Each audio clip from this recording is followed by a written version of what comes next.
ان هو بيحمل هم البشريه كلها وهم دين ربنا سبحانه وتعالى. قال لهم الكلمه دي، قال لهم ان الرائد لا يجزم اهله. يعني ايه؟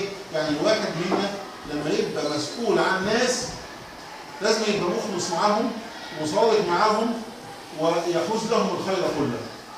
ادي الرائد بتاعكم،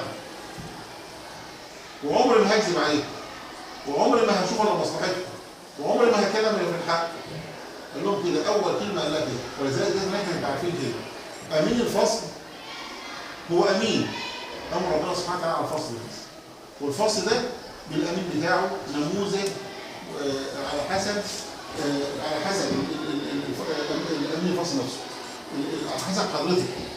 انت مميزه هتلاقي الفصل كله مميز، انت ضعيفه الفصل كله هيضعف، انت انضبطت الفصل كله هينضبط، انت حسيت ان في اهميه المدرسه واهميه العلم ونبقى متفوقه والكلام ده كله هيبص عليك.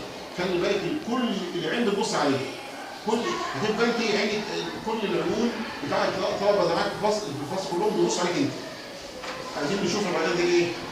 يبقى لازم تبقى اشطر واحده، لازم تبقى اكتر واحده منظمه، اكتر واحده منظمه، اكتر واحده عندها حب الخير وحب العمل وحب الايه ان هي تبقى مميزه.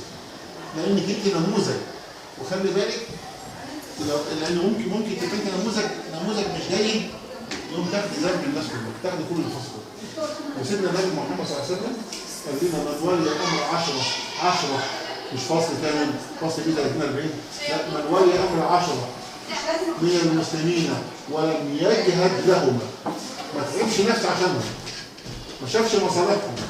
الكتب اتاخرت يا استاذ، عاوزين مش كتب يا استاذ، الاستاذ الفلاني ما بيخش هنا يا استاذ، الاستاذ الفلاني ما بتشرحش هنا يا استاذ، الفصل بتاعنا في بنات بيجيوا المحمول بيعملوا حاجه مش كويسه يا استاذ.